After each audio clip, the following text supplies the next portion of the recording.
When the user chooses to save the current drawing, our saveImage method in class DoodleView will get called.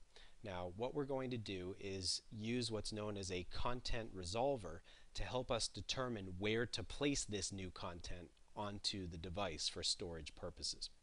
In the saveImage method, we start by creating a new file name, and for simplicity, rather than prompting the user with a dialog to allow them to specify the name of the file, we're just using the name of our app, Doodles, followed by the current time in milliseconds from the system class.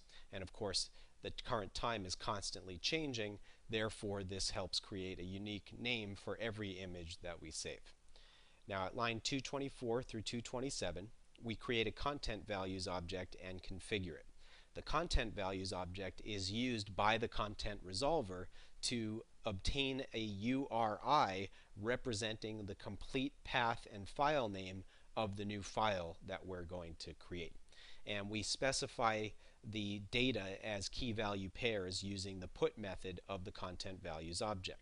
The keys that we're setting in this case are the title for the piece of information that we're storing. Images.media.title is a predefined constant representing the file name key, if you will, and we give it the file name as the argument. Images.media.date_added allows us to specify the creation date, if you will, of this piece of information. We used system.currentTime in milliseconds to indicate when this is being added to the system. And then finally, at line 227, we are specifying the MIME type for the new file that we're creating. What type of data is stored in that file? In this case, it's going to be a JPEG image, so we said image/JPEG. And if you wanted to store it in some other image format, you can certainly do that by specifying an appropriate MIME type. Now, once we've configured the content values object, we use it at lines 230 and 231 to get what's known as an external content URI from this view's context's content resolver. Now, the context, of course, is our Doodles app, and the context is obtained by the view's getContext method. GetContentResolver is giving us back a content resolver object that allows us to get a URI, and the insert method says we want to insert a new file into the external content URI location on this device.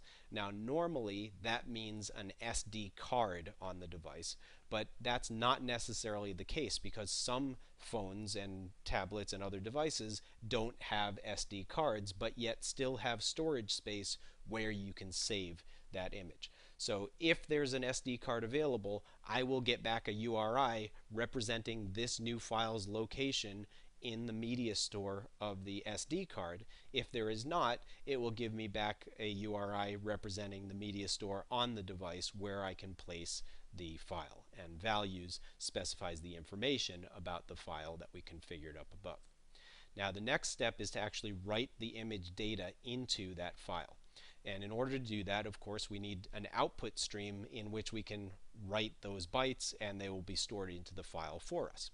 To get that output stream, we once again get the context for this view, which is the Doodles activity.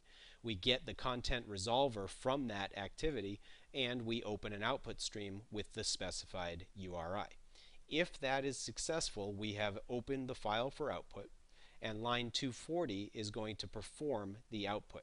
So in this line, what we're going to do is indicate to the bitmap object that it should compress its bitmap data in a specified format, in this case JPEG format, with a specified quality. 100% quality is best quality in the context of JPEG, and we're going to write it to the specified output stream that we created up above here.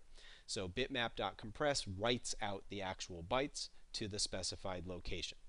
Then at line 243 we flush the output buffer and we close the output stream on the next line so that we complete the writing of the image to the media store. And finally, at lines 247 through 251, we use the toast class to display a short message on the screen indicating that in fact we successfully stored the image to the media store. So here at line 247, we call toast.makeText, which is a static method of class toast, and it takes three arguments. The context on which we intend to display the message, this is the activity once again. Get context of the view is giving us the activity that the view is attached to. Then at line 248 we specify the message to display and how long that message should be displayed for. So there's two different constants for that, length underscore short in this case, or length underscore long, and the difference is a couple of seconds versus a few seconds displayed on the screen.